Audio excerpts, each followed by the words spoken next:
to sa department, sasabihin nila, ano pa uso yun?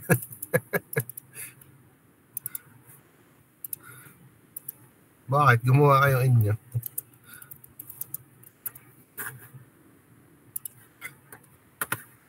Okay, so good morning again. And I'm late kasi wala. Sarap bumiga. Malamig yata kagabi. Parang umulan dito sa Batangas. Ano. And for today, start na tayo ng class as mentioned yesterday. Right. We will be having our new lesson for the second half of the semester, which we will start with CAMS. So for CAMS, we have lecture on slideshow, and also I will be sharing a video presentation later. Okay, what is CAM?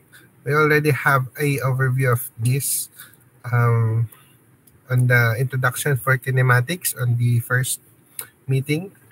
I shown you different types of cams and what it does. So cam is always with a follower. It's always called cam and follower. So it is a rotating machine part or a mechanism part which translate its rotating motion into the follower, which is a reciprocating or oscillating machine member. So how does it look like? So here on machine elements, I will teach you on how to design the curve or how to design the shape of a cam. So we will have to have this one. We have two ways on how to design a cam. First is to assume required motion for the follower and to design the cam to give this motion. So we will have a graphical drawing or graphical analysis on the cam. Then the other way is to assume the shape of the cam and to determine what characteristics of displacement, velocity, and acceleration this contour will give. So basically for the second way is analytical method. We will have to use computations. Again, for A is the graphical method and B is for the analytical method, which we will have, which we will do both these machine elements. Okay, for the CAM classification and nomenclature, we have these different types of followers. So again, CAM always comes. CAM is always paired with follower, and we have different types of follower. For this one, we will call this follower as the knife edge type because it looks like a knife edge. This is a pointed follower and it moves up and down whenever the cam rotates. So this is a cam. Again, this is a knife edge follower. This one is what we call the roller follower. Literally, because there is a roller there. So the surface contact of this roller follower is circular, and whenever the cam rotates, the follower will follow with a reciprocating motion also. So the application of knife edge follower and roller follower is the same. It just differs in shape. So the knife edge follower has a faster reaction than the roller follower, but knife edge follower wears down the cam faster. So mas mapudpud yung cam natin if gamit tayo ng knife edge follower. Whereas in roller follower, though this is not as fast as knife edge, but it does not wear down the follower as quickly. Then in the installation of followers, we have two different setups. We have what we call the inline and the offset. So the inline is like this one on the left figure. The center of the cam is aligned with the center of the roller. So this is what we call the inline follower. While if the follower is offset to the center line of the cam, we will call it offset. Okay? So we have different types of follower based on shape, and we have different types of follower based on installation. And I will be showing you a video to demonstrate the configuration of this later, and I'm just telling you the nomenclatures. Another type of follower is what we call the oscillating follower.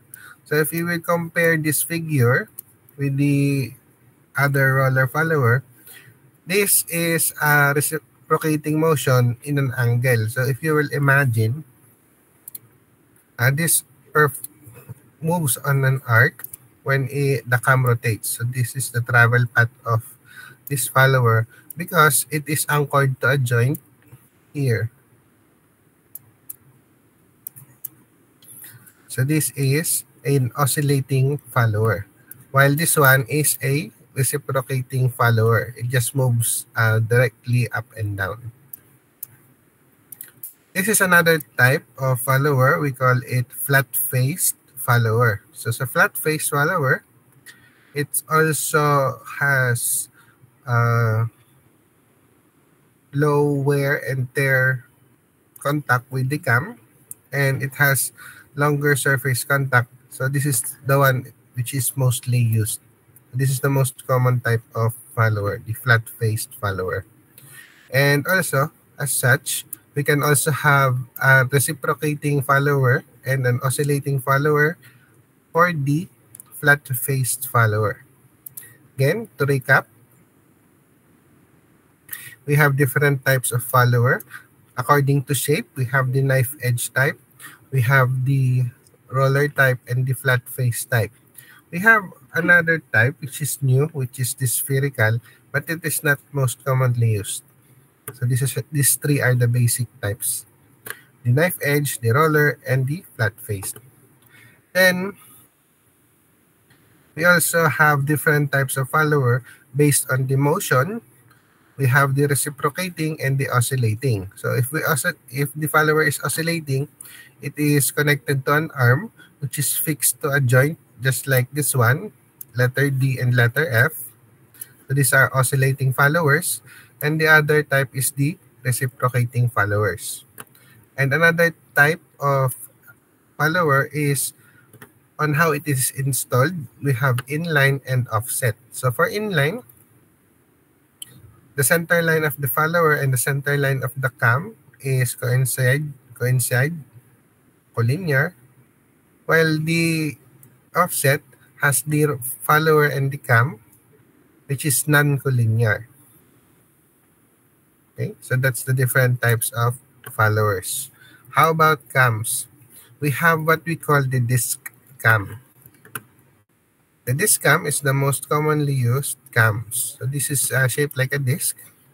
And what we can see in this figure, we have a curve here on the upper right. So this is the method on how do we perform the design of cam using graphical method.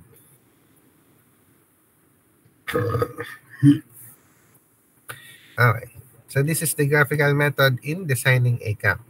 So I will teach this later.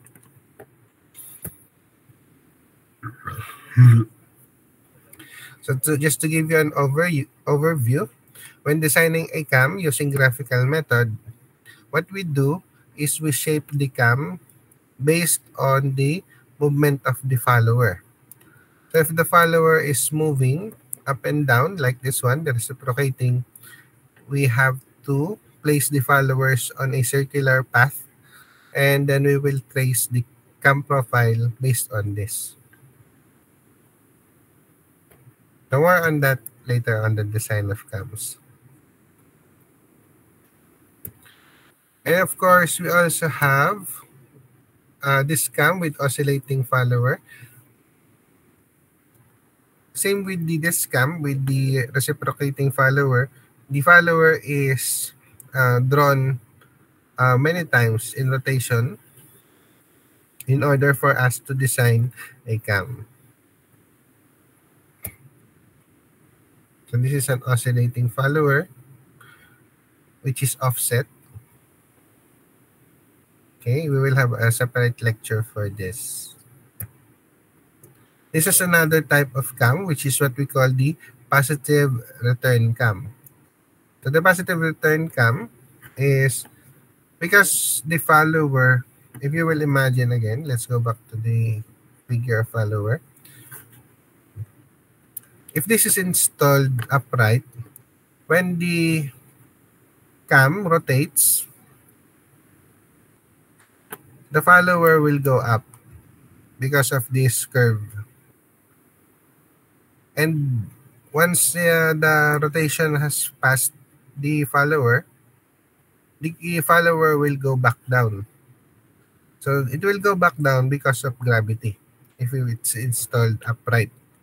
Again, it will go up, this follower will go up because there is a curve here in the cam. And then it will go down. Excuse me. It will go down because of gravity. So that's the usual in application of cam and follower. But in positive return cam, the follower is this one, this big one, and it will go back to its original position with the cam pushing it back to the original position instead of by gravity. So that's the positive return cam. Okay, again.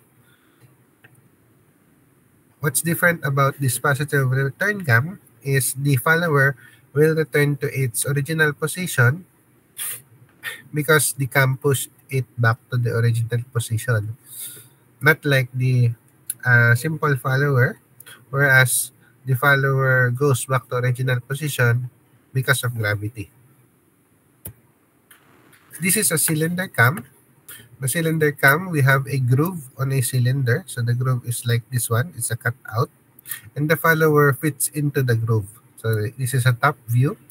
The follower is this one on the upper side. And whenever the cam rotates, the follower will follow the groove. So this is the groove, the cutout. We have an inverse cam. So for the inverse cam, the arm is the one that is pushing the cam. So the cam here is this one, this block. And the arm is pushing the block to go up. So in it's a inverse cam because on the other types of cam, the cam gives the motion. But in this case, the arm gives the motion into the cam. So that's why it is called an inverse cam.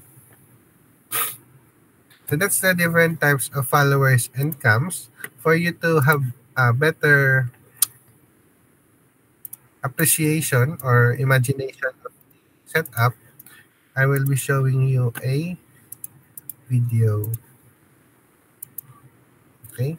Warning, malakas yung sound.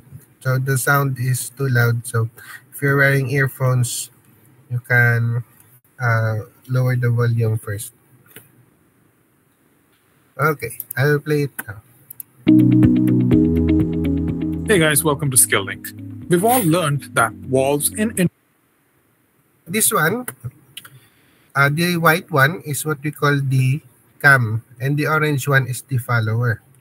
So what happens here is the cam rotates fast, and it pushes the follower into a reciprocating motion. So the white cylinder inside, this is what we call the camshaft. So basically, this shaft drives or turns the cam, but it's not part of our subject course to design the camshaft. So we're only interested on the design of the cam. internal combustion engines are operated by means of a cam and follower mechanism. It is mentioned that an example of the application of cam and follower is the internal combustion engine, because on the cylinder head of a piston assembly, we have valves for intake and exhaust. So the control of intake and exhaust is using cam and follower. Cams are available in various shapes and sizes and are used. So this is the one I described earlier, different types of cams. But here in this video, there are added types of cams based on the requirements. In this video, we're going to discuss the different types of cams and followers. Before moving on to the types, let's discuss how a cam and follower mechanism works. A cam is a mechanical device that is used to achieve the desired reciprocating or translating motion. It is used to design to make a reciprocating motion. But for this one, he will be using the term translating motion instead of reciprocating. A cam and follower setup consists of three members. The cam acts as the driving member and the follower acts as the driven member. Here the frame is in our kinematic diagram. If you will remember the ground is, I also described it as a frame, because the application of cams is not directly connected to the ground. It is connected to the frame of the engine or the frame of the machines. So it is referred to as frame. The third member is the frame, which acts as a guide for the follower. The follower. So this is another sample of a disc cam with a roller follower. So the frame here is this cube, this gray cube here. It holds the follower in place. So if you can imagine the slider mechanism, the slider is the ground holds the slider. So just as the same as this one, the follower is being held by this cube. So this cube is the ground or the frame. Is placed on the cam, and the profile of the cam is designed in such a way to achieve the desired motion. As the cam rotates, its varying cross-section makes the follower reciprocate. So again, if you can, as you can see, the follower goes back to its original position because it is installed upright, meaning it goes back to its original position due to gravity. So if you will install a cam on the lower part, on the bottom part, and if you want it to go back to its original position on its own, you can use a spring. But if it's installed upright like this one, the follower can go back to its original position by gravity. This is how the mechanism works. Now, let's move on to discuss the types of cams. Cams can be classified into several types based on their shapes. There are radial cams, cylindrical cams, wedge cams. The disc cam is another name for radial cam. So radial cam and disc cam is the same. So I've already shown you the cylindrical cam. The wedge cam, this is another type of cam, not in the lecture, and it's like a wedge. The conjugate cam is the positive return cam also. So it's another name also. So again, for radial cam, this is another name for disc cam. The conjugate cam is another name for the positive return cam. So look at the differences.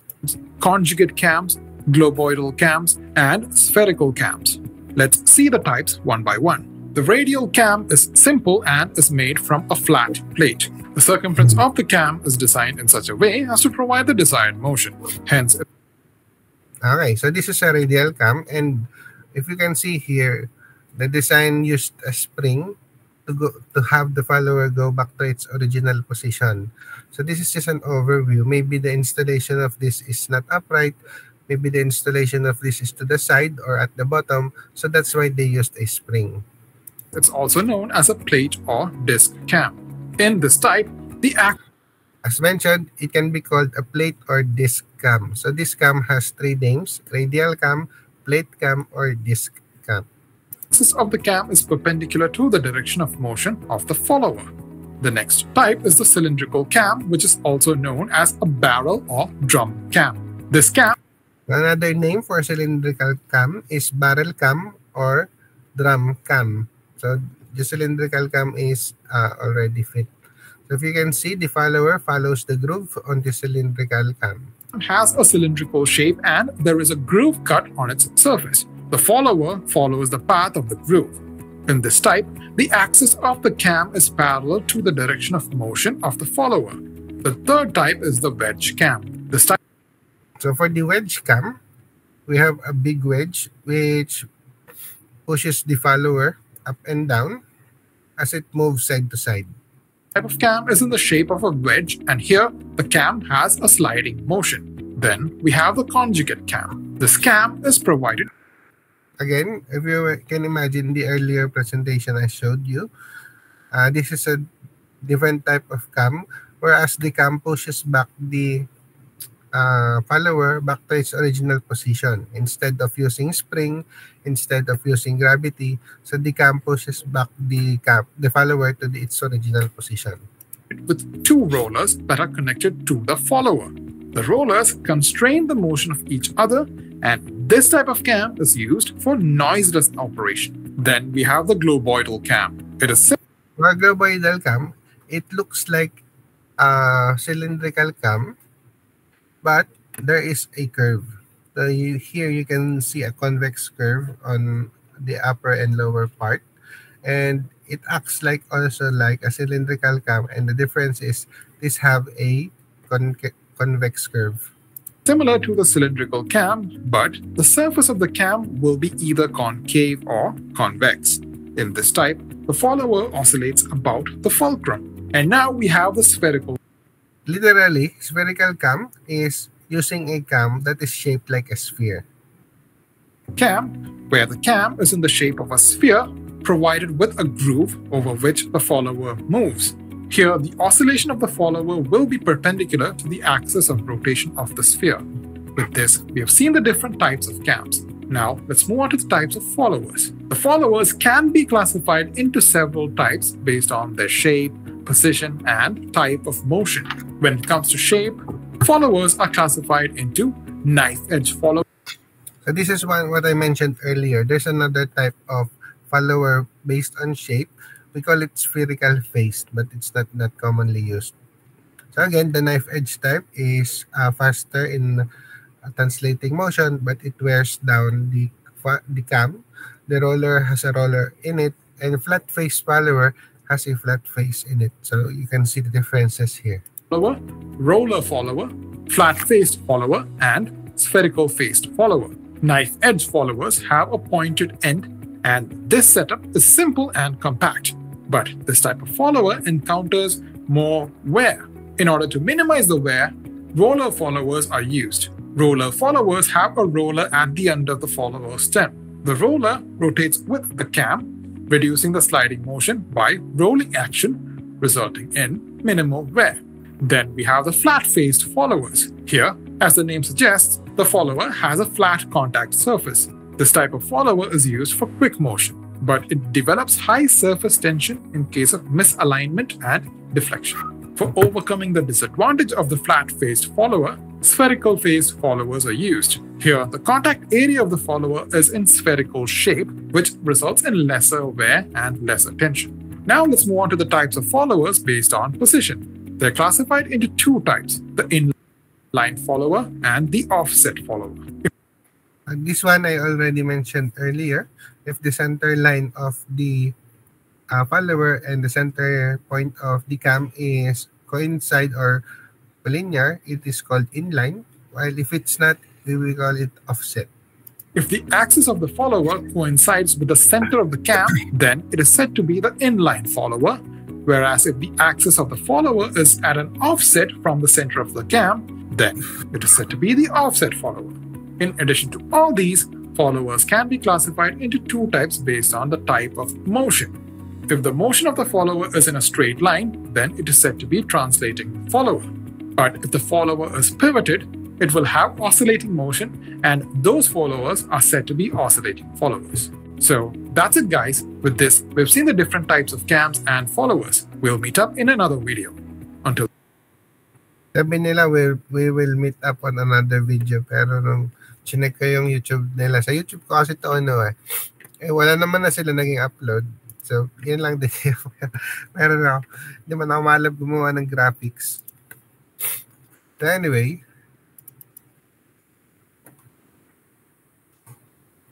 so that's the different types of cam and curves. So,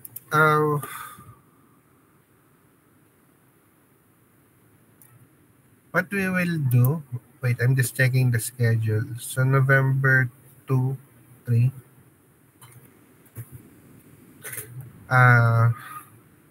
So, ang next na nating face-to-face is November 10. Then, hindi na natin afford siguro mag-asynchronous kasi may mga nawala na tayong klase dahil nung bagyo tsaka nung after midterm. So, wait lang. Kasi because on design plate number 3, we will make a design of a cam. So I'm just looking at the schedule. So we will have to make it on November 10. So November 10 tayo mag-design plate number 3. Then lecture of gear 16, 17, 23. So 24 is, yeah, possible pa naman. Okay. So, again, for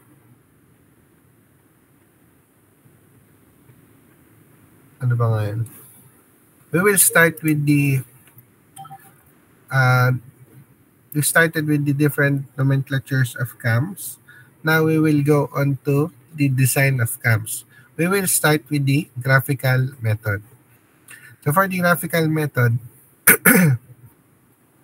may mga dinonload din akong videos to better understand how to make a cam. But we'll start with the this one, the nomenclatures or the theoretical approach.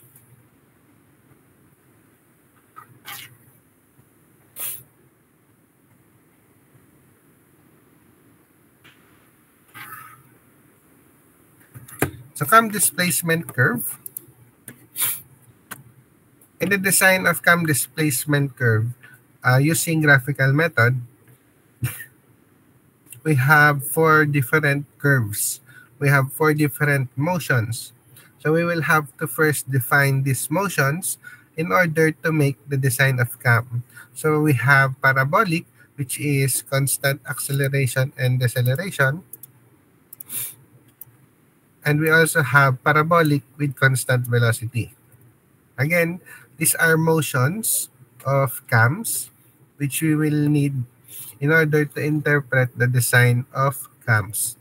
Again, we have parabolic, which is constant acceleration and deceleration, and we have parabolic with constant velocity.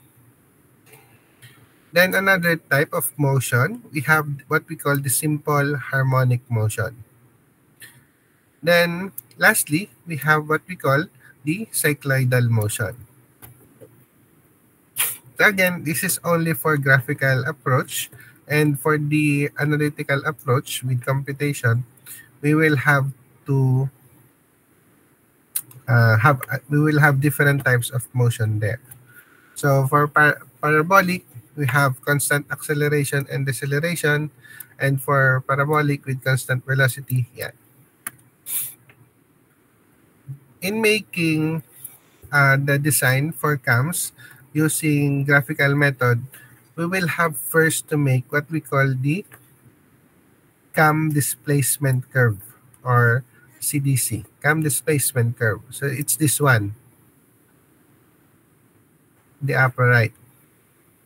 Now we can make this curve by first having what we call the motions, the parabolic, constant velocity, parabolic, constant acceleration, deceleration, simple harmonic, cycloidal.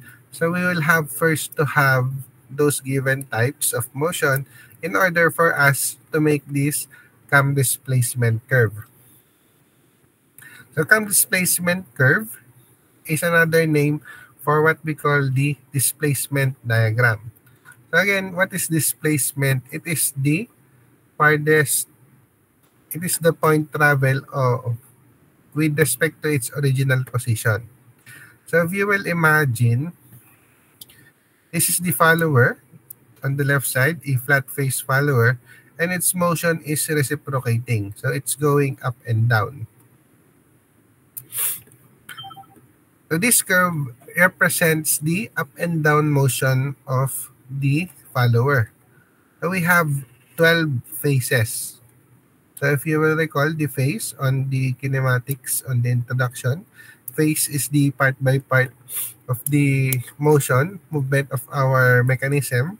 So we have broken down the travel of the follower into 12 phases.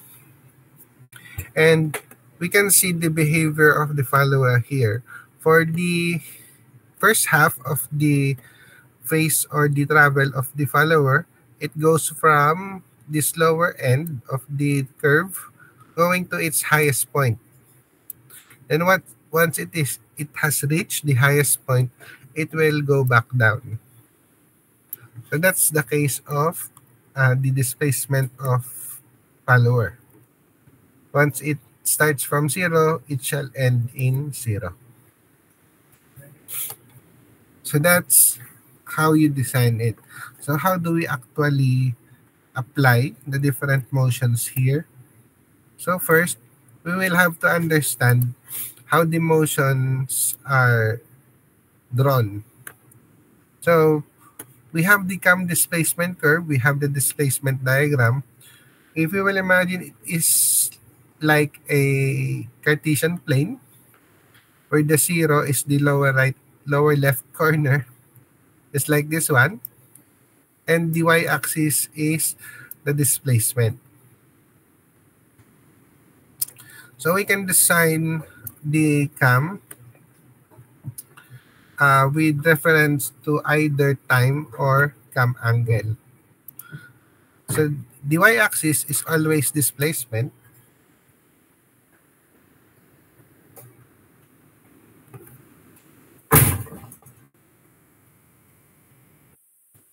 and the x-axis can be time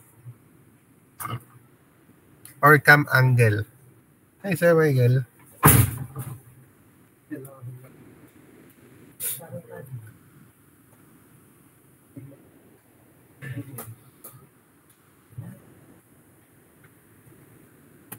So in displacement, if we will use time, while time is passing, we can see that the displacement is increasing. So from 0 going to the right, time passes, meaning the displacement also rises. So that's how you make the curve. If we will use cam angle is referred to as the rotation of the cam. So if you will imagine, every time the cam rotates, the displacement of the follower increases. So again, we have two options in designing a cam. It can be based on time or based on the rotation of cam angle. But in our machine elements, we will focus on the rotation of the cam angle. Okay? Just to give you an example, for example, we have this displacement. The highest point of the follower is, for example, 10 centimeters.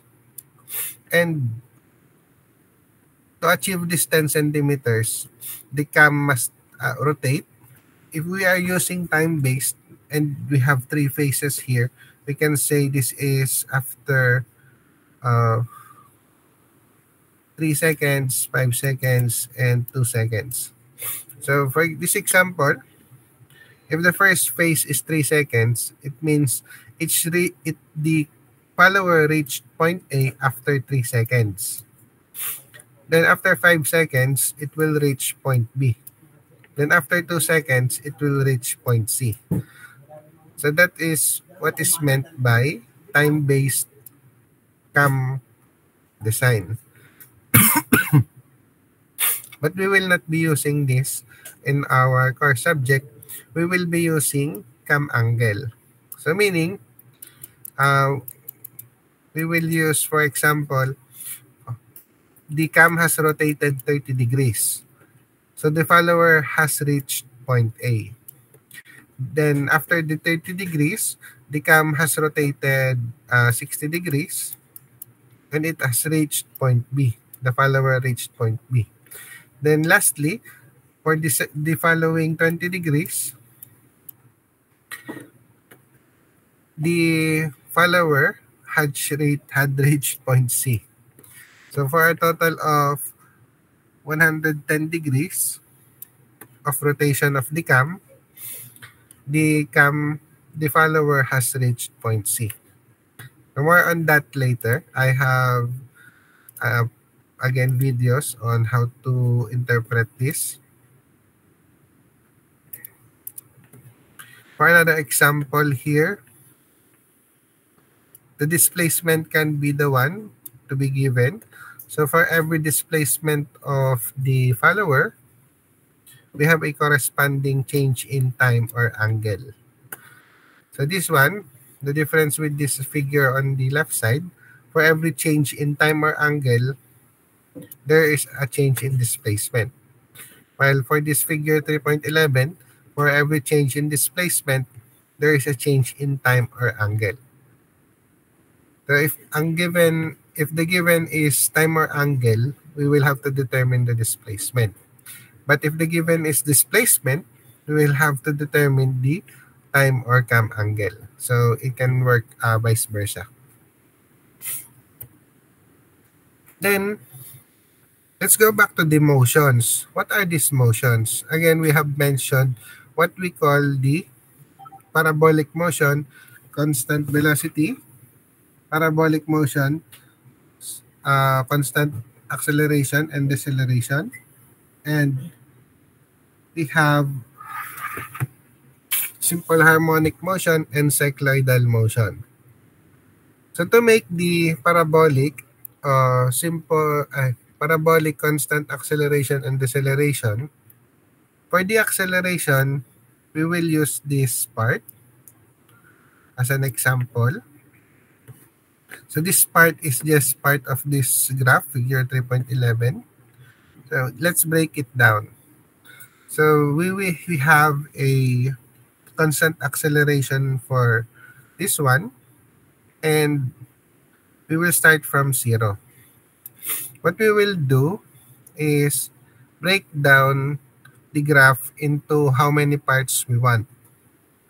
So the more parts we place, the more accurate the curve is. And in this example, it is broken down into 4 parts. So from 0, let's break it down to 4. 1, 2, 3, and 4. So these are 4 columns. If you have divided the graph into 4 columns, the last vertical line should be divided into 4 also. So we have 0, 1, 2, 3, 4. Again, I will repeat. In parabolic constant acceleration motion, we will have to divide first the graph into how many parts we want. But for this example, we used 4 parts.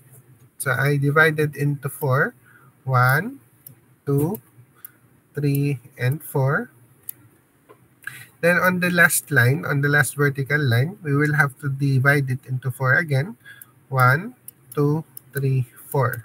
So if we divided this graph into 5 parts, we will divide this last vertical line into 5 parts also. Okay? So they should be the same divided parts. Okay. Then, we will have to identify the intersecting parts.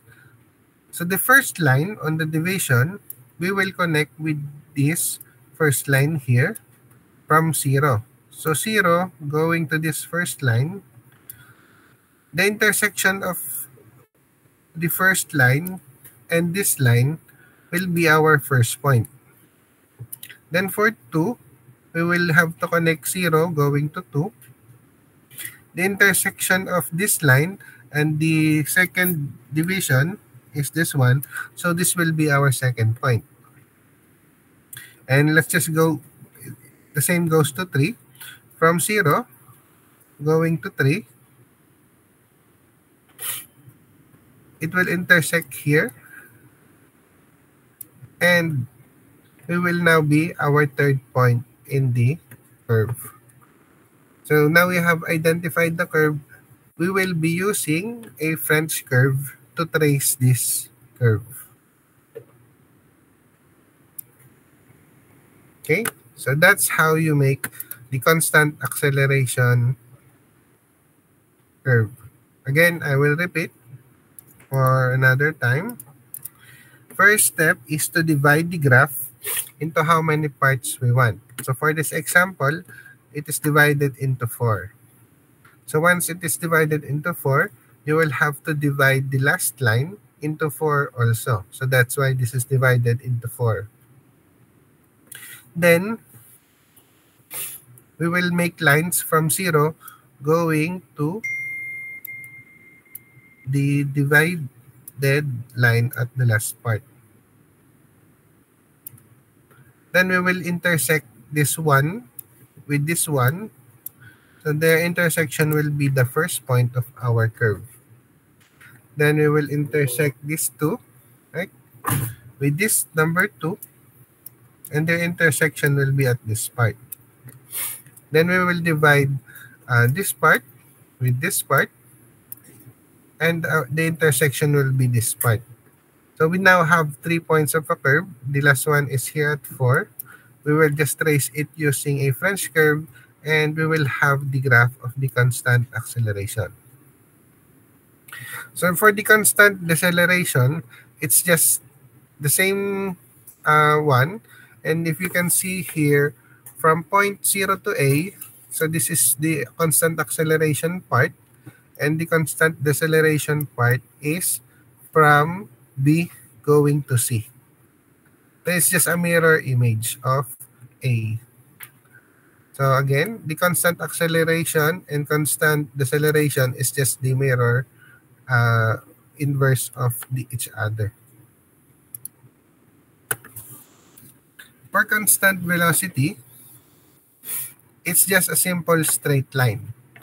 So here, what we can see, it is given that from point A to point B, the motion is constant velocity, meaning we will just make a straight line. So that's constant velocity.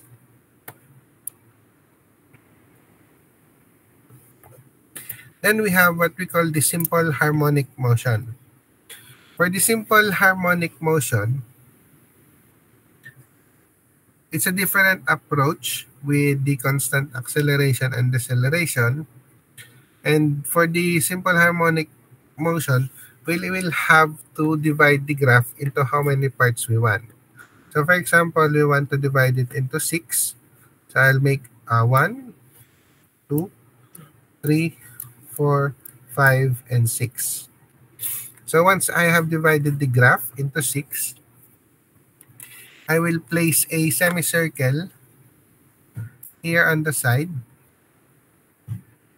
and divide it also into 6.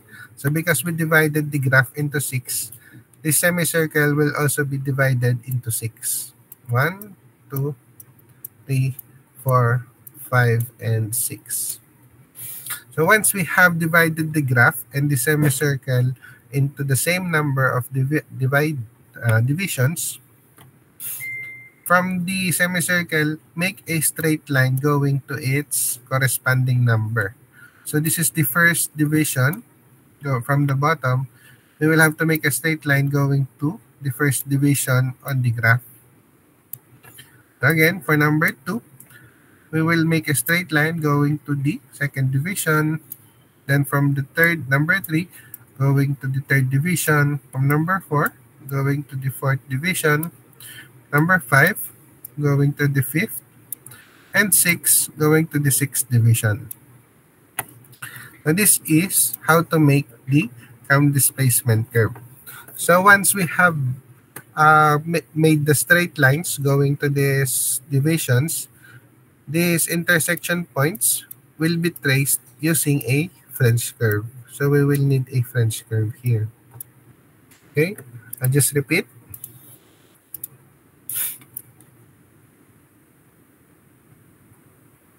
In simple harmonic motion, if it is given to be simple harmonic motion, we will have to first divide the graph into how many numbers we want. So for this example, it is divided into 6. So let's divide this into 6. 1, 2, 3, 4, 5, 6. Then, we will make a semicircle on the left side. So let's make a semicircle here. And we will divide it into on how many divisions we made on the graph. So we made 6 divisions here. So I'll make another 6 here. 2, 3, 4, 5, and 6. So once we have divided the graph and the semicircle into the same amount of divisions, the intersection of the semicircle, let's label it 1, 2, 3, 4, 5, 6. And from that point, let's make a straight line going to the first division. From the second point, let's make a straight line going to the second division. From the third, from the fourth, going to the fourth division. From the fifth, going to the fifth division. And sixth, going to the last. And once we have completed these intersections, the intersections will be the points to be traced to make the curve. And we will now have the simple harmonic motion curve.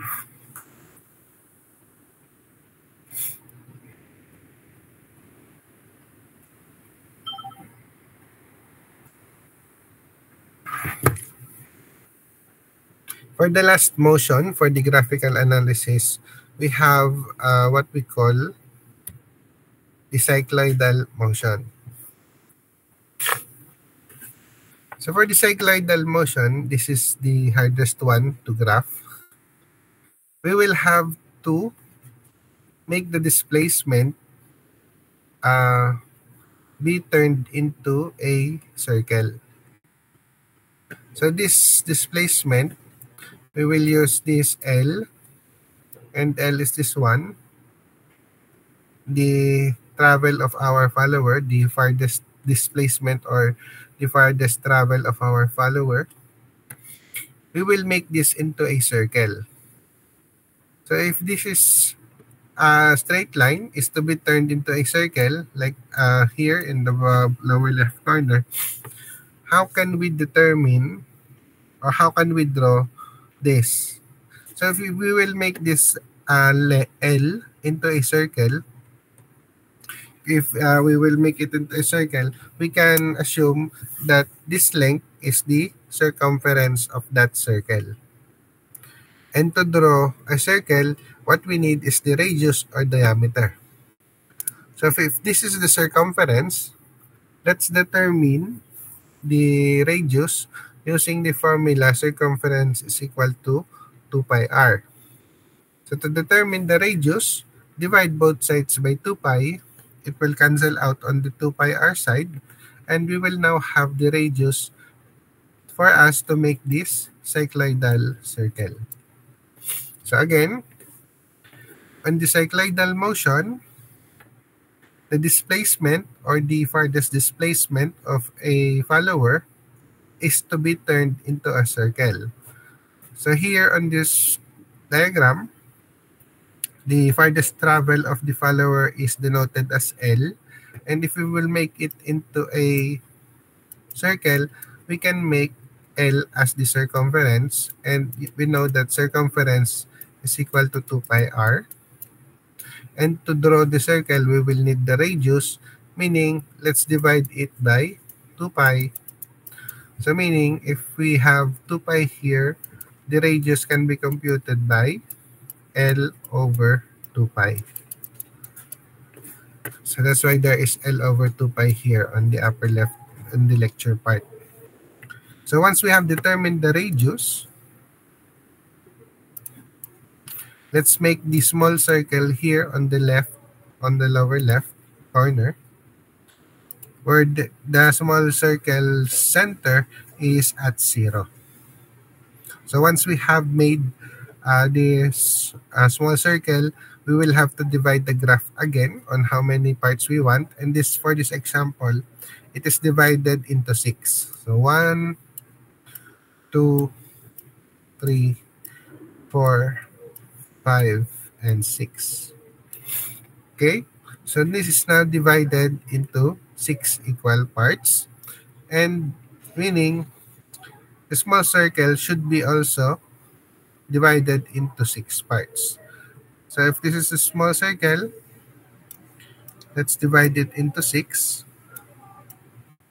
Yeah. Then let's make numbers assignments for here. For number 1, we will use the lower right corner. 1, 2, 3, 4, 5, 6. So 6 is here. Then we will make straight lines connecting 1 and 2 and 4 and 5.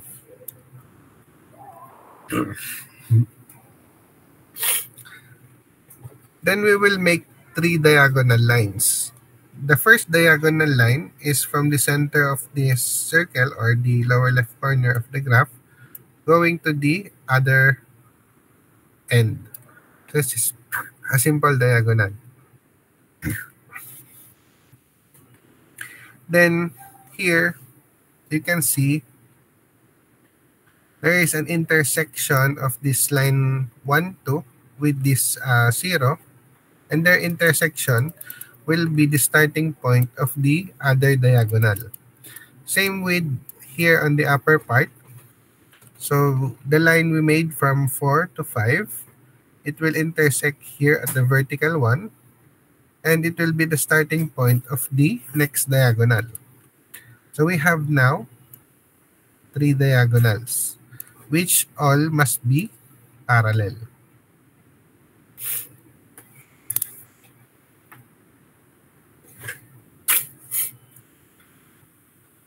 So now we have divided the graph, we have made the circle, we have divided the circle, we have made 3 diagonals.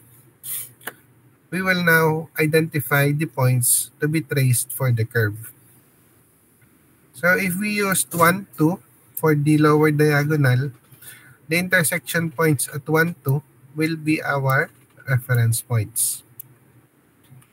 If we have 4, 5 for the upper diagonal, the intersection at division 4 and division 5 will be the reference points.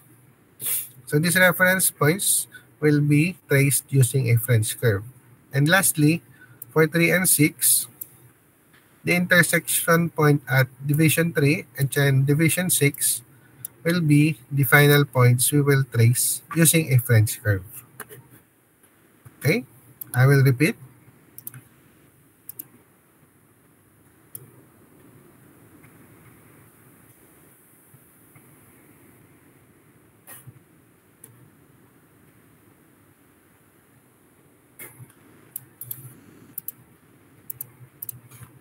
For the last type of motion on the graphical analysis or the graphical method on designing cams, we have the cycloidal motion.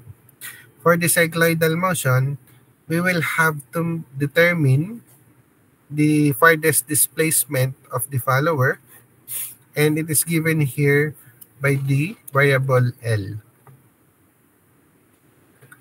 This L should be turned into a circle. So if this is a displacement and it's turned to be a circle, we can have it as the circumference. And today, to make a circle, we would need the radius or diameter of the circle. So to compute for the circumference, we have 2 pi r. And to determine the radius, we will have to divide by 2 pi, meaning the radius is equal to the displacement of the follower over the 2 pi. So once we have determined the radius of the small circle, we can now draw the small circle here on the lower left corner, where the center of this circle is on the lower left corner, which is 0.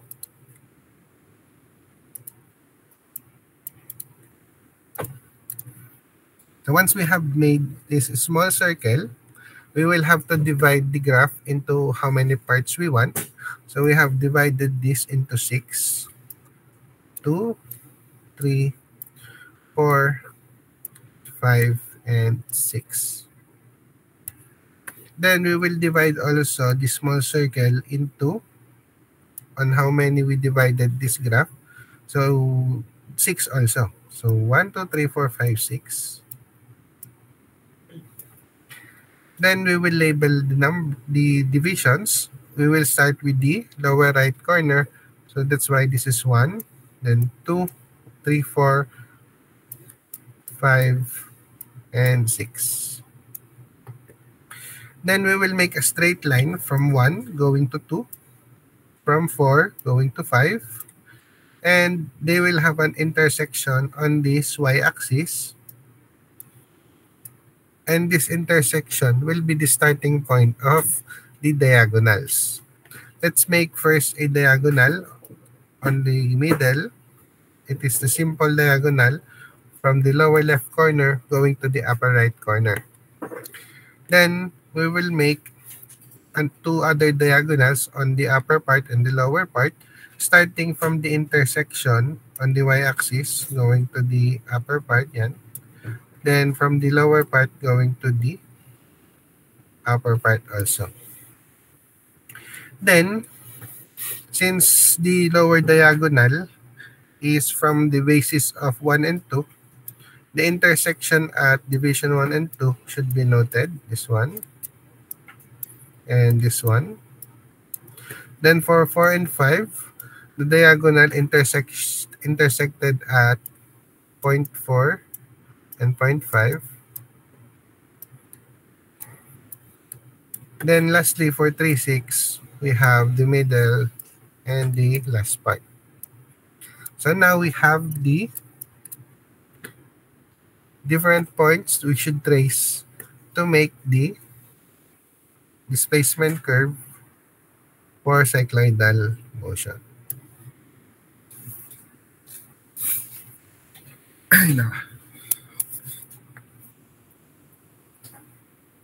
So that's how we do the different types of motion for the graphical approach on the design of cams.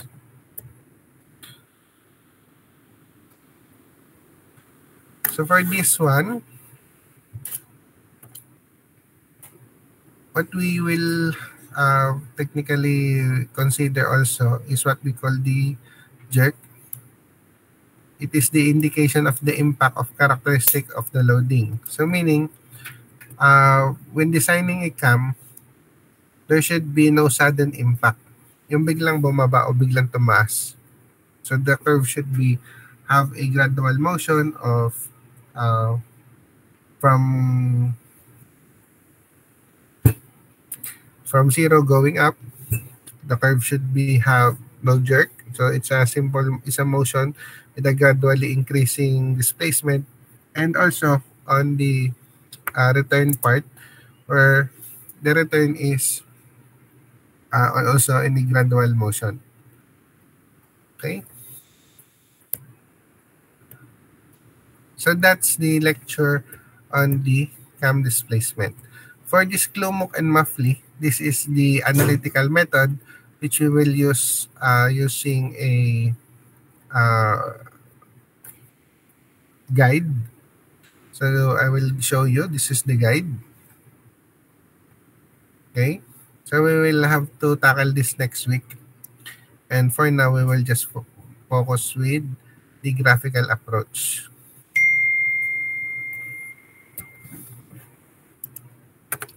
Okay, just to recap, I have shown you the different types of cam, the different types of follower. So as a follower, we have different types according to shape, according to installation, and according to motion. So as a shape, we have knife edge, roller, flat face. We have spherical also. Then for installation, we have inline and offset. And for motion, we have reciprocating and oscillating.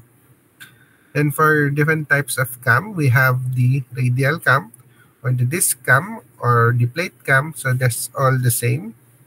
Then we have the spherical cam, the cylinder cam, the globoidal cam, the conjugate cam or the positive return cam, the inverse cam.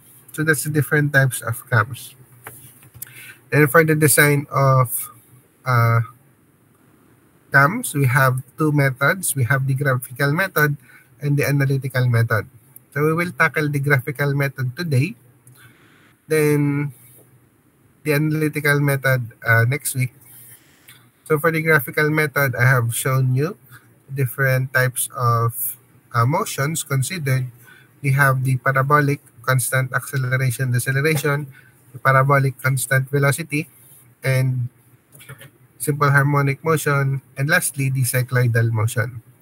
So to draw the curves, we have different approaches for each kind. For the parabolic constant acceleration and deceleration, we will have to divide the graph into parts. Then we will make uh, a diagonal, and on the last vertical line, we will have to divide it into on how many we divided the graph. Then we will make diagonals going to the last vertical line, and we will trace the points in order to make the graph. For constant parabolic constant velocity, it is a simple diagonal, so there is no curve. If it is parabolic constant velocity, it's just a simple diagonal.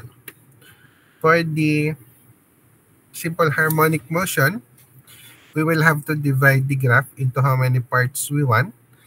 Then we will put a semicircle on the left side of the graph and divide it also into how many parts on how many parts we divided the graph.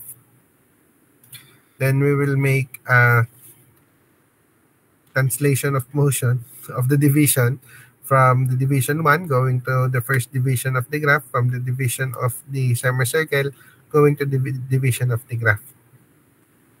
And lastly, for cycloidal motion, we have to make a small circle where the circumference of that circle is the length of displacement of our graph, of our displacement of our follower. So to compute for the radius of this small circle, we can divide the displacement by 2 pi because it is considered as the circumference. And once we have made this small circle, we have to divide the graph into how many parts we want. And after dividing it, we will also divide this small circle into how many parts we have divided the graph. So once we have divided it, we will make diagonals, and these diagonals will be the reference lines in tracing the cycloidal motion curves. Okay, again, that is the graphical method. What we'll do next for the remainder of the class, I will show you demonstration videos on how do we actually do it. So again, let's just have a break. It's already more than an hour since I started the class. So let's go back here at 9:05.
Hello, hello. Aking mundo'y nagniningning.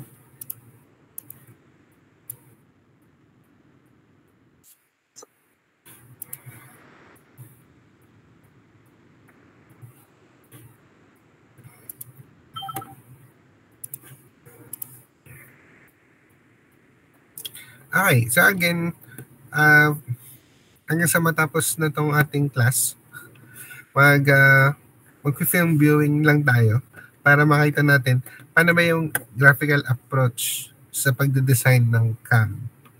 So dito, ang gagamitin natin example is simple harmonic motion, tsaka parabolic motion, constant acceleration and deceleration. Ngayon, dito sa video is, ang ginamit na term is uniform. So, uniform is the same as constant. So, synonym naman sila. Kasi dinownload ko lang din naman to sa YouTube. And yung uniform and constant is pareho lang siya. And yung retardation, ito na yung deceleration. So, imbis na deceleration yung ginamit niya term, retardation yung ginamit niya. So, again, this is yung simple harmonic motion at saka yung constant acceleration, deceleration. So, to give you overview, balikan natin yung simple harmonic motion. Una, hatiin natin yung graph sa kung ilang hati ba yung gusto natin. Then, lalagyan natin ng semicircle sa left side. Then, hatiin din natin yung semicircle kung ilang beses natin hinati yung graph. Then, pagdugtungin natin yung magkaka-like numbers and yung intersection points nila, yun yung magiging guide natin for the curve. Let us try to understand how to draw cam profile. Now here we have considered two cases. In first case, we have considered the simple harmonic motion, and in second case, we have considered the uniform acceleration and retardation of the cam displacement. Now here, we have considered only one particular stroke, that is the outstroke of the cam. And Tingnan nyo dito, ito na yung cam displacement curve niya, ito yung nakataas. So, ang ginagawa natin dito, again, hinati niya sa 6 itong ating displacement curve, then hinati sa 6 itong semicircle. Ngayon, ang tanong, once nagawa natin yung cam displacement curve, paano ba natin siya i-interpret doon sa ating drawing ng cam? So, ang ginagawa dito, tingnan nyo itong circle na nasa baba. Ang circle na itong yung reference natin, yung pagsisimula ng design, tatawagin nating base circle. So sa base circle, dadagdagan lang natin siya ng design, dadagdagan lang natin siya ng mga points. Itong C2, C3, C4, C5, C6, based dito sa displacement curve. So itong increment niya, yung pag-bulge niya, yan, pagtaas niya, is base dito sa displacement curve. So kung nasan yung C2, kung gaano kalayo siya dito sa 0, ang 0 natin itong nasa baba ng displacement curve, kung gaano siya kalayo dun sa 0, ganun kalaki yung idudugtong natin dito sa tinatawag nating base circle. So kung makikita nyo, so 1, 2, 3, 4, 5, 6, 6 yan, kasi 6 din yung points natin, 1, 2, 3, 4, 5, 6. So, pakita dito yung step-by-step kung paano siya gawin. Follower system. So we know that the follower moves with either it can move with uniform velocity or with simple harmonic motion or with uniform acceleration and retardation, or it can have the cycloidal motion. So here we have considered the outstroke or outward motion of the follower with simple harmonic motion as shown over here. So here this AG part, it represents that we have drawn this outstroke, that is theta O, with some suitable scale, and we have divided that particular distance of AG into 6 equal parts. Then by taking this on y-axis, we are having the lift or stroke of the follower, and by taking that particular lift or stroke of the follower as a diameter, we have drawn this semicircle. And this semicircle is divided into 6 equal parts as shown over here. Now divide this outstroke, that is also in the 6 parts. So this is the first line, then second line, third, fourth, and fifth and sixth line. And project these particular points on the first line. This is on the second one. This is on the third one. This is on the fourth one. This is on the fifth one. And sixth one is already intersected and join a smooth curve passing through all these particular points and we'll get the simple harmonic motion. Now, all this particular procedure we have already shown in animation in the next slide. Now, transfer these distances. So, here the first thing that is important is that here we have considered that this is a knife edge follower. So, we can say that you can have the knife edge follower over here at this particular part, correct? Like this, and it is these are the guides which are shown over here, and the follower motion will take place along this particular path. Now we can transfer these particular distances. So this is the distance. Draw a base circle as shown over here and divide this particular base circle into 6. So dito, ang sinasabi, ang follower daw niya is knife edge type. So itong drawing niya na kulay pula, knife edge type yan na follower. Then, ang sabi, kung hinati daw natin itong displacement curve sa 6, so dapat itong sa cam na part natin, hahatiin din natin sa 6. Equal parts as shown over here. So here we have divided this outstroke also in 6 parts. So we are dividing this base circle also in 6 parts. So this C7, C9, C11, C13, C15 and C21. Correct? These values indicates that the circle is divided into 6 equal parts. Now transfer these distances. So this is the first distance which we have transferred over here. This is the second distance which we have transferred on this second ray. This is the third distance which we have again. Ang term na ginamit niya is transfer. So, ibig sabihin, kung gaano kahaba, kataas yung nandun sa displacement curve, yun lang yung idudugtong niya sa base circle. Transfer over here. Similarly, this particular distance we have transferred over here, and this distance we have transferred on this side, and this entire stroke length we have transferred from this point up to this point. And then we have joined all these points to get a smooth curve. So now, then kapag na-transfer na natin yung lahat ng points na ito trace na lang natin ng French curve uli itong mga point na to para mabuo natin yung itsura ng tinatawag nating cam profile. Let us see in the next figure how this cam profile is actually drawn.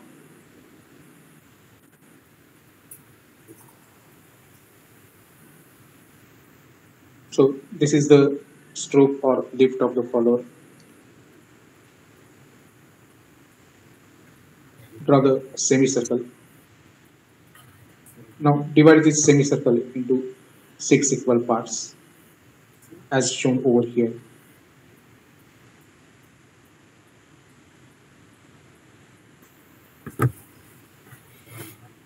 Dito ang ginawang approach, inuna niya muna yung semicircle. So, ang ginawa niya, hinati niya yung semicircle into 6 parts.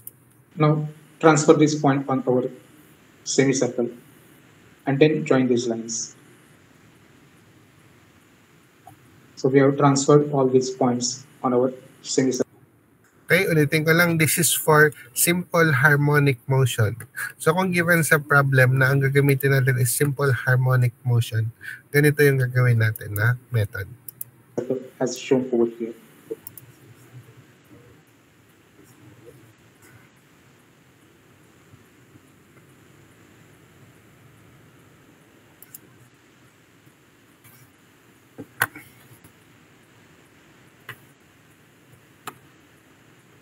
Now we'll draw the outstroke to a certain suitable scale.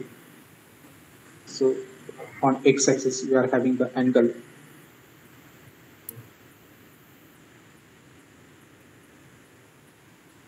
And now divide this also in 6 equal parts. Okay, so hinati na niya yung semicircle sa 6, hantayin niya itong displacement curve natin into 6 parts din. Now project these points on the corresponding lines. So this is projected on the first line. This is on the next line. This is on the next line, and like this. Ang ginamit yung term is project. Now draw the straight lines from the corresponding points up to this particular point, which we have just now projected.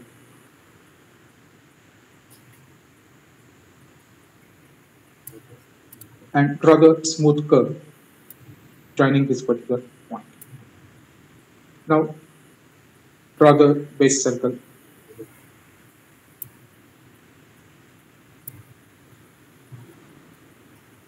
Divide this circle into 6 equal parts for the outstroke. So this is the starting point. Then transfer this point on the circle and divide the circle into 6 equal parts.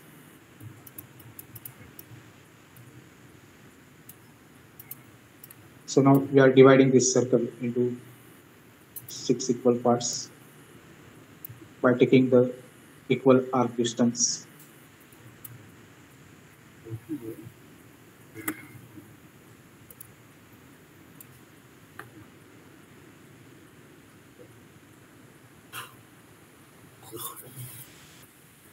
And now draw the rays passing through these particular points.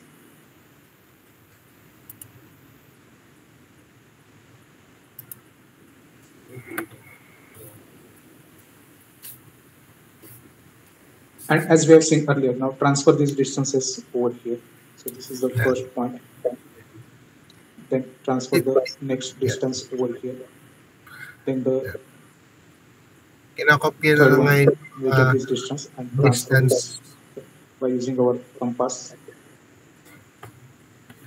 And likewise,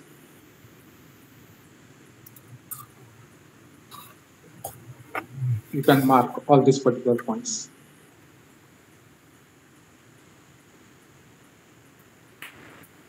And then draw a smooth curve passing through these particular points. So this is known as the cam profile. So this particular Okay, so again, that is called a cam profile. So nangyari dyan is dinrawing muna nila yung displacement curve, and base dun sa displacement curve, dun ma-determine kung ano ba yung mga distances na idudugtong natin sa base circle para ma-design natin yung ating tinatawag na cam profile.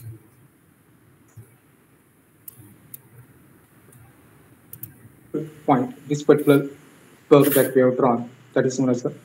So sa last part, tatapatan lang natin to ng French curve para mabuo natin So yung here, cam profile. for the demonstration purpose, we have considered only the outstroke. Similarly, we can consider for the return stroke also, and we can draw the cam profile. Now let us see how to... So yun yung simple harmonic motion. Ngayon ang tanong, paano naman yung sa constant acceleration, deceleration, pero dito ang term na ginamit is uniform acceleration and retardation. So pareho lang yan.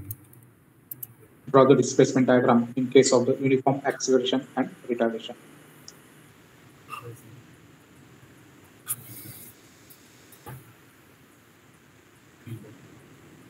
So with some suitable scale, we have drawn the outstroke. Dito sa graph na to, hinati niya muna sa gitna.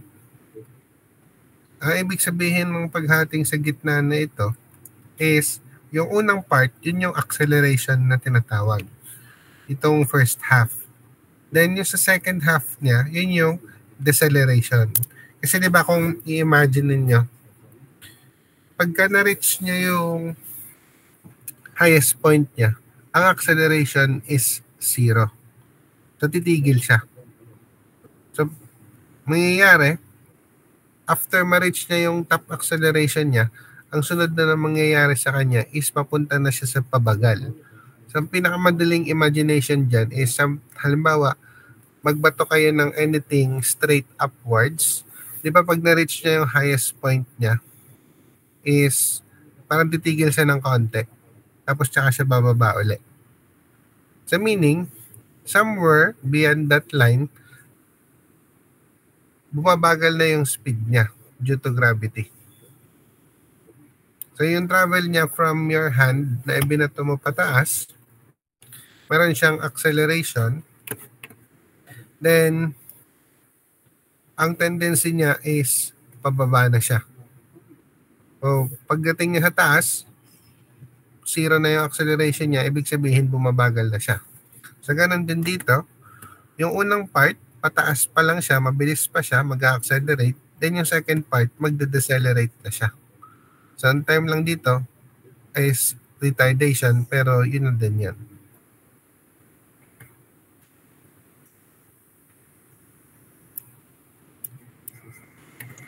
So, dito, Draw a line through the yung last line, i-divide sa parts kung ilan gusto. Then, i-divide din sa parts yung first half and second half kung ilang parts hinati. midpoint of this particular outstroke as shown over here and divide it into 6 equal parts A, B, C, D, E, and F.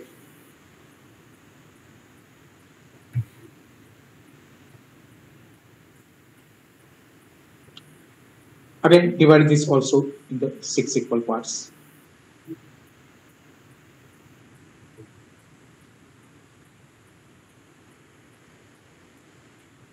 Now join these diagonals. So, yung ABC dito, ito yung acceleration part. Yung DEF, yun yung deceleration part. So, since yung acceleration part ay hinati natin sa tatlo, so ang hati ng acceleration dito, ito, ABC lang. Then, dito sa atin sa sunod, yung DEF, yun naman yung sa deceleration na part.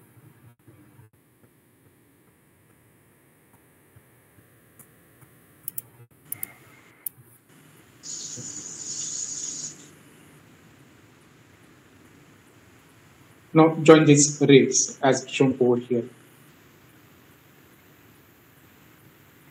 These rays will intersect the respective line. Then, dito sa acceleration part, yung una nating diagonal, which is papunta kay A, mag-i-intersect dun sa unang division, yun yung intersection niya. Then yung B, mag-i-intersect sa pangalawang division, yun yung pangalawang reference point, yun yung ito-trace natin sa clue. At this particular given points as indicated over here in this diagram. And now draw a smooth curve passing through these particular points. So again, ang acceleration part dito is from the 0 going to C. Then yung papunta kay F, yun na yung deceleration part. So hinati natin yung acceleration sa 3 parts, kaya meron din tatlong diagonal siya. So ganun din dito sa deceleration, hinati sa 3 parts, kaya meron din siyang deceleration. Then,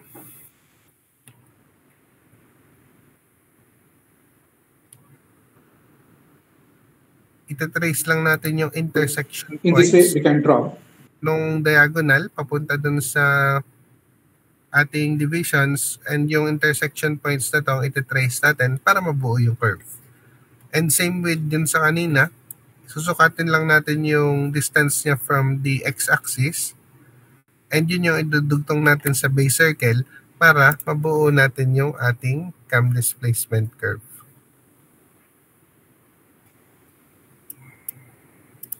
the outstroke motion of the follower with uniform acceleration and retardation. And now, as we have seen, we can transfer these distances, these vertical distances, on our base circle by dividing the base circle into 6 equal parts. And then similarly, we can draw the cam profile as we have seen earlier. So in this way, we can draw the outstroke motion of the follower with simple harmonic motion and with uniform acceleration and retardation. And we have seen how to draw the part of the cam profile also.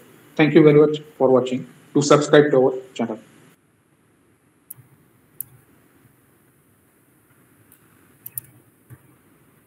Okay. So dito, pinakita lang yung basic concept kung paano ba ina-apply yung cam displacement curve papunta dun sa ating base circle.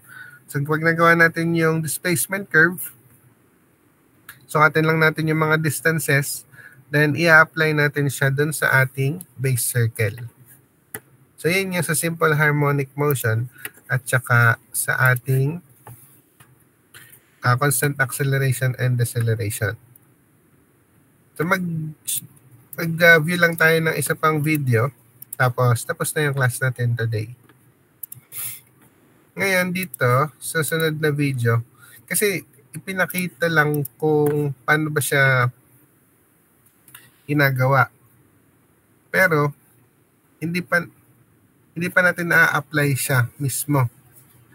Kasi hindi naman natin nabuo yung cam. Nakita lang natin na kung paano ba tina-translate yung distances papunta sa base circle. Excuse me.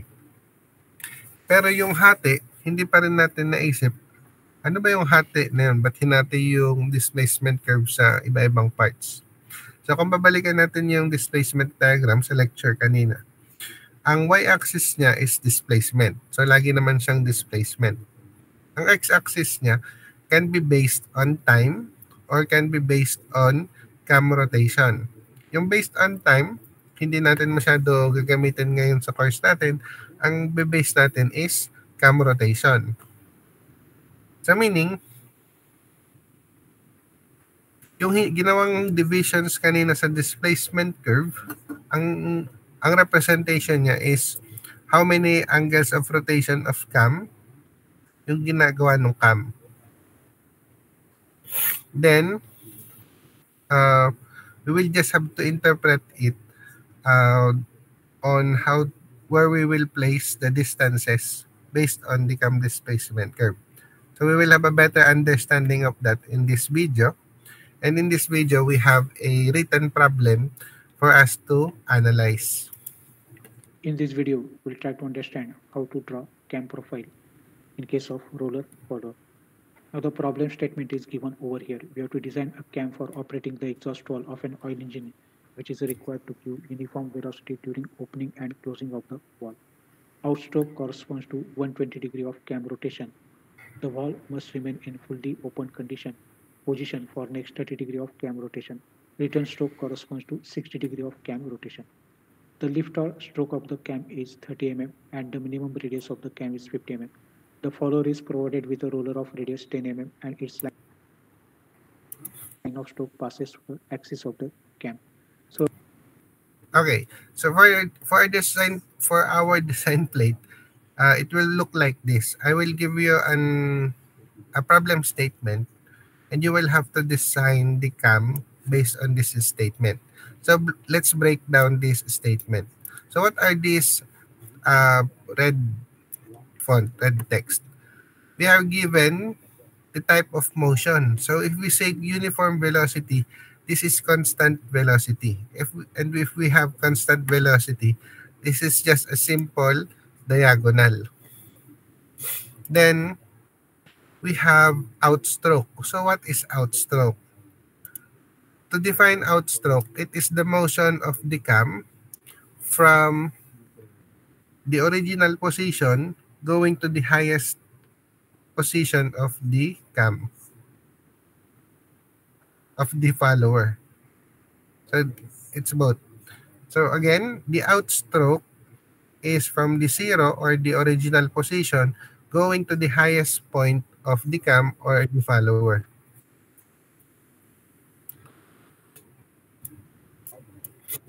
So that's what we call the outstroke. The return stroke is from the highest point going back to the original position. Okay?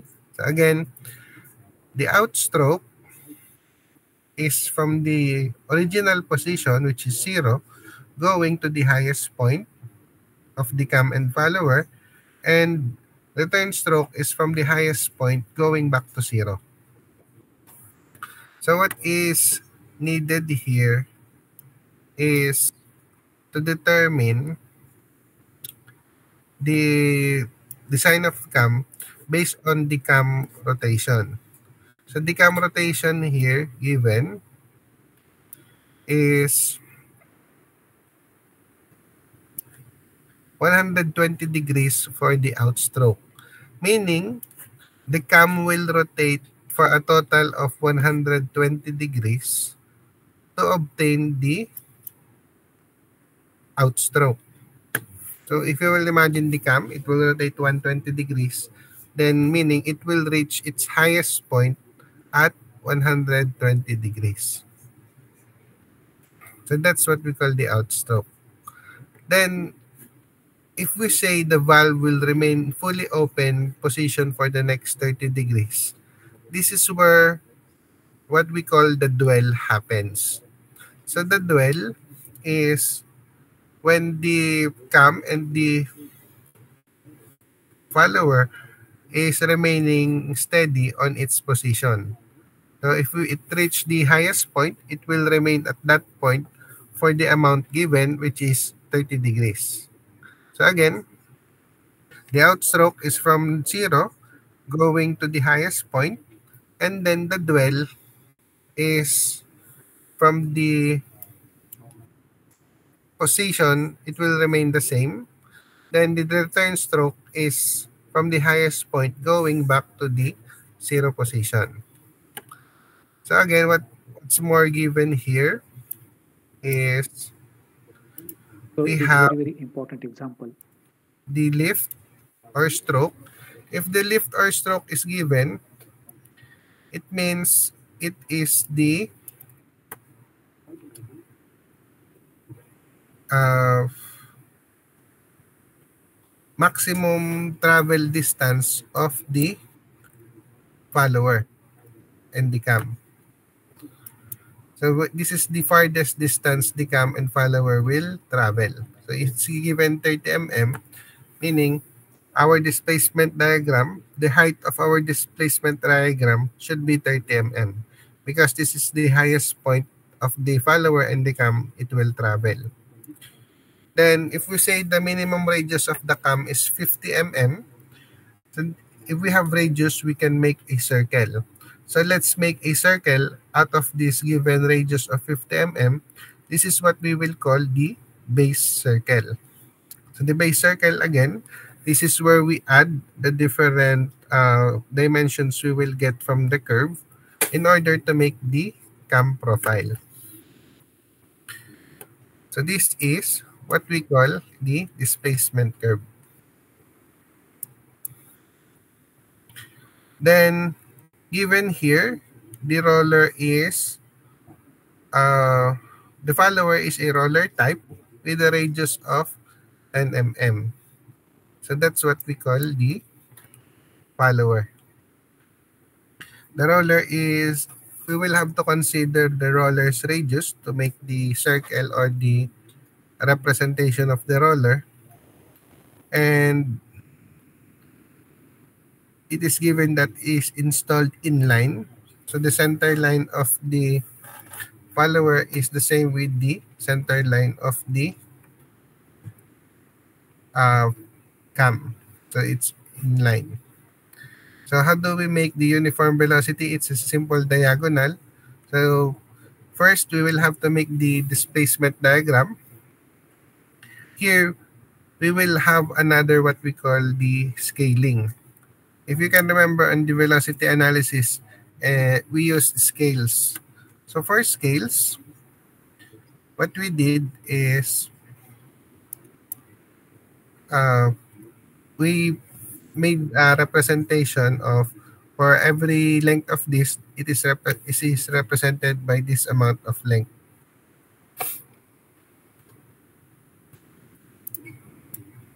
That's also the same case here because the given is 120 degrees of cam rotation. But if you will imagine, how can we draw 120 degrees in the cam displacement curve? So we will have to represent 120 degrees in linear distance. So again,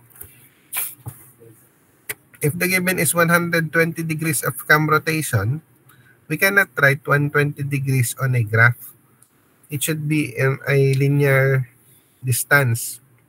So we will have to make a scale or a representation of this 120 degrees using a straight line. Same with the dwell and the return stroke. So how do we do it? We will assign a length based on the angle of rotation. So that's what we call a scale. So I will show you here on this Its line video. of stroke passes through the axis of the cam. So it is very, very important example. Now outstroke is 120 degree with uniform velocity. Then return stroke is 60 degree. It is also with uniform velocity. In between there is a dwell period of 30 degree. Lift of the follower is 30 mm or 3 centimeter. Minimum radius of the cam is 50 mm or 5 centimeter. Roller radius is 10 mm. So prime circle radius is minimum radius of the cam plus roller radius, that is 50 plus 10, that is 60 centimeter, 60 mm or 6 centimeter. So just like any problem solving, if we are given a problem statement, we will have to write first the given. So the outstroke is 120 degrees. The return stroke is 60 degrees. The outstroke dwell is 30 degrees. Then the lift or the stroke is 30 mm. So meaning this is the height of our displacement diagram. Then minimum radius of a cam. So again, this is used to make the base circle. Then we have roller radius. If the follower is roller radius, we will make what we call the prime circle. So the prime circle, we will just add the radius of the roller into the base circle to make the prime circle. Now the So important part is the that of prime the circle is now 60. scale. So the scale that we have chosen over here is on x-axis we are having 1 So this is now the scale that I have mentioned earlier. So how can we represent degrees of rotation into the graph? We can use this scale. So for every 1 centimeter, there is 20 degrees of rotation. centimeter is equal to 20 degree of the cam rotation, whereas on y-axis we are having 1 centimeter is equal to 10 mm of the lift. Then for the scale for the y-axis of the cam displacement curve, they used 1 to 1. So because 1 centimeter is also 10 mm already. Lift of the follower or stroke of the follower. So as you can see, we are having outstroke of 120 degree. So meaning, if we have this scale of 1 centimeter per 20 degrees, so how long will be our cam displacement curve? So let's look at the given. It is 120 degrees, 60 degrees, and 30 degrees. So we have a total of 210 degrees of rotation to compute. So let's have this broken down. So if we have the scale of 1 centimeter is to 20, how long will it be? So we have 120 times 120 over 20. So 120 degrees shall be represented with 6 centimeters using the scale of 1 centimeter is to 20. Then for 30 degrees, it will be 1.5 centimeters. And for the return stroke, it will be 3 centimeters. Degree. So 120 divided by 20. So we are going to draw it by 6 centimeter on our displacement diagram. Outstroke dwell is of 30 degree. So 30 divided by 20, that is 1.5 centimeter. Return stroke is of 60 degree. So 60 degree divided by 20, that is 3 centimeter. So total will be 6 plus 1.5 plus 3. That is 10.5 centimeter for outstroke dwell, and return stroke. So first we'll draw 10.5. Okay, so now we have computed the length of the outstroke, the dwell, and the return stroke. We will first draw the cam displacement curve. 5 centimeter length. Then it will be divided into This one, the 6 centimeters, this is the outstroke. Then we have a dwell of 1.5, so that's why it ended at 7.5. Then another 3 centimeters for the return stroke. 6 centimeter, then 1.5 centimeter and 3 centimeter as we have indicated over here. Then we will have, because the given is that we have the lift or the stroke of 30 mm, so that's why we will put 30 mm here. Stroke of the follower. The scale on the y-axis is 1 centimeter is equal to 10 mm. So 30 divided by 10, so that is 3 centimeter. And then we'll complete this particular part. Now we'll divide this into 6 equal part. So as you can can see 6 So for this outstroke, we will have to divide this on how many we want. And for this example, it is divided into 6 parts. centimeter is divided, outstroke is divided into 6 equal parts. Then there is a dwell, and then return stroke is of 3 centimeter. That also we have converted into 6 equal parts. For dwell, we don't have to divide the dwell into parts because the dwell, it remains its position. So there's no division of parts on dwell. Then for the return stroke, we have to divide it on how many parts we want. And for this example, I used to divide it into 6 parts. So it's not a rule to always divide it into 6 parts, but it is easy to use 6 parts because we're talking about circles, eh, and circles can be easily divided into 6. Part of 0.5 centimeter each. So we can say that this is the outstroke, then this is outstroke dwell, and there is a return stroke. Now, as the motion This red line represents the constant velocity. So again, if we have constant velocity only, we will just make a diagonal. So there is no curves. Unlike with the other types of motion, the constant acceleration, deceleration, the simple harmonic motion, and the cycloidal motion, we have curves. But if we have constant velocity, it's just a simple diagonal. is of uniform velocity, we'll join this diagonal so that we'll get a outstroke. Then there is a dwell for 30 degree, and then there is a return stroke again using the uniform velocity. Now for us, this distance is 1a, 2b, 3c, 4d. Okay. So now we have completed the curve. We have the outstroke. This is 120 degrees of rotation. We have the dwell, which is 30 degrees of rotation of cam. Then we have the return stroke, which is 60 degrees. So we will have to measure now the distances from the x-axis going to these diagonal lines so we can transfer it into our base circle. But since this is a cam with roller follower, instead of the base circle, we will transfer it to the prime circle. Again, that is only for roller follower. So if our follower is knife edge type, there is no prime circle, we will just put the measurement directly into the base circle. 5e, then 6f. These distances are important. Similarly, over here, 7g, 8h, 9i, 10j, and 11k. These distances, they are important for us while drawing the cam profile. So now we are having the minimum radius of the cam of 5 centimeters. So that So this is now our base circle. So base circle is the one inside the circle inside in the interior, and the prime circle is on the exterior. So again, we will only have prime circle if our follower is a roller.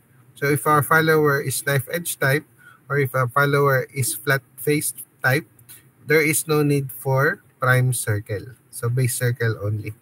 But since we have a follower here that is a roller, we will use a prime circle.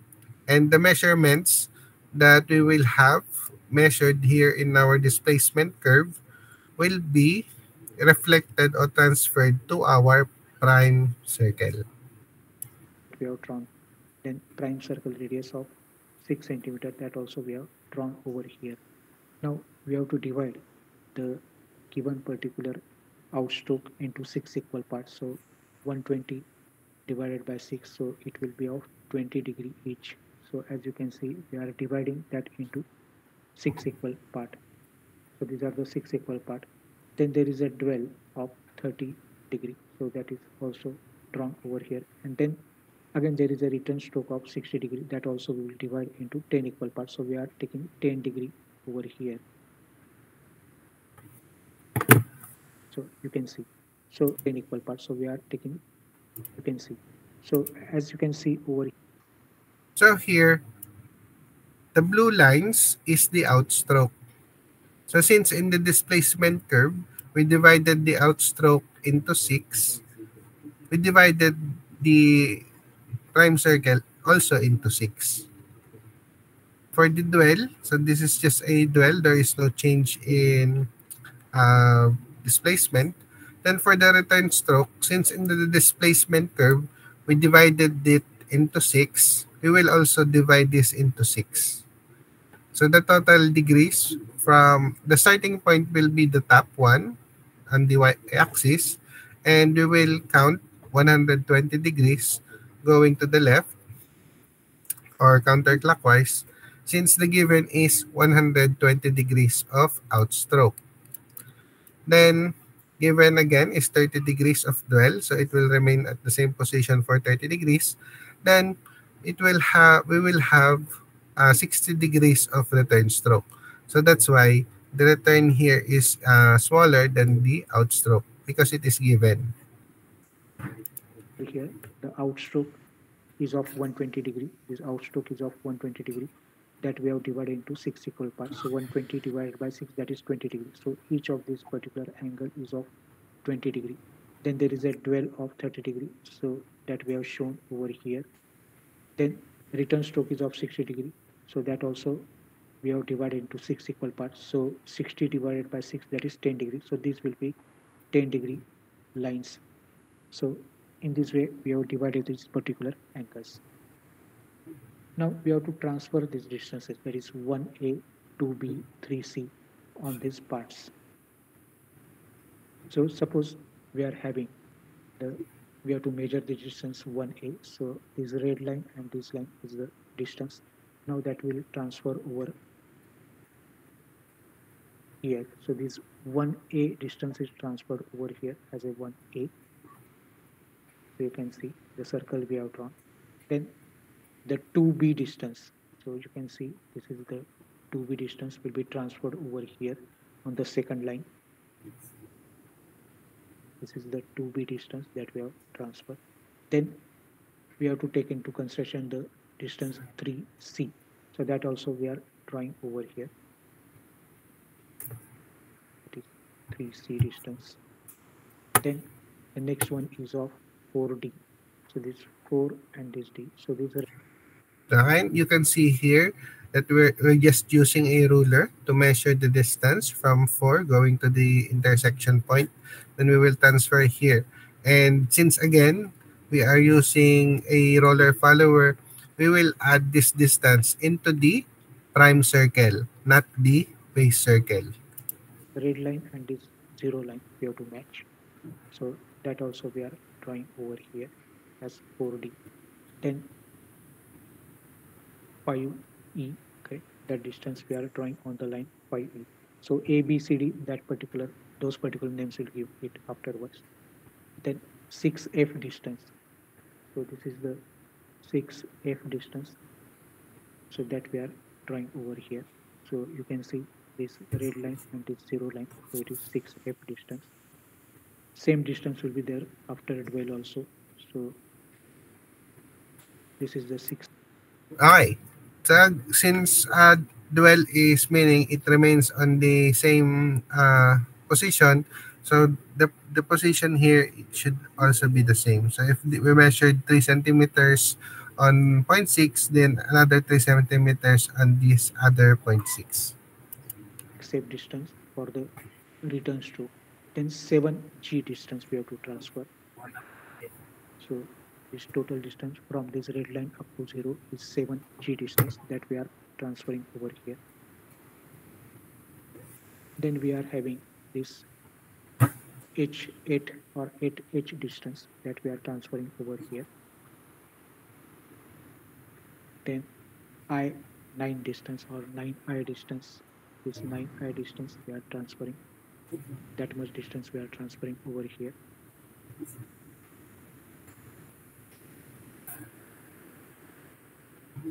Then we are having this 10j distance. So as you can see, 10j distance, the red line and up to 0 line. Similarly, 11k, that also we are transferring over here. And finally the 12th part which will be coinciding over here. Now taking this as the center, we have to draw the road. Okay, so once we have transferred these points, we are not yet to trace this in with the French curve. So this is not yet the last part. What we will do, these points will now be the center of the rollers. So we will draw lots of rollers here. Then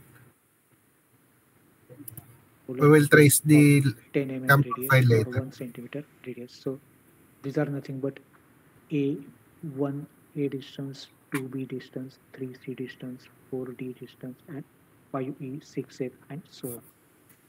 So we can draw the circle using those values as the center. So as you can see, taking this as a center, we can draw the circle. So if our follower is not a roller, there is no need to redraw the rollers. We will just directly trace this with a French curve. But since our follower is roller, we will have to make a drawing of rollers on these points. Over here. And now we have to draw a smooth cam profile passing through this. So these are the distances. So this is 1A, 2B, which we have transferred from the displacement diagram over here. Now draw the smooth curve passing through this. So this is our cam profile. So as you can see, this red line indicates that it is our. Then once we have drawn the rollers, we will trace the cam profile on tangent with these rollers. So you will see the cam profile is tangent with these rollers. And this red line is now our cam profile. So that is how we draw the cam design using graphical method. So that's it for today's class. Do you have any questions? Cam profile to give the wall the actual motion.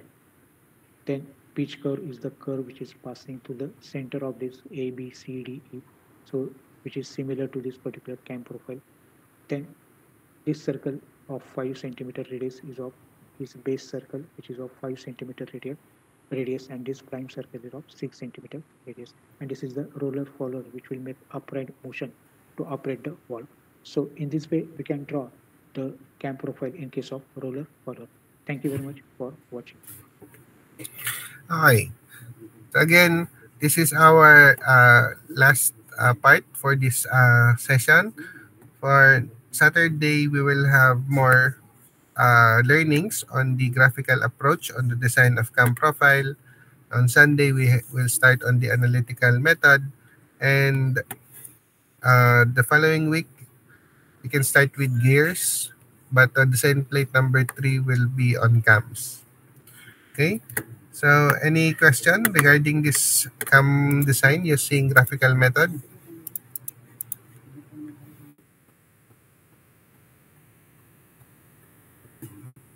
Okay. If there are none, hearing none, thank you for attending the class. See you again Saturday. Have a safe week.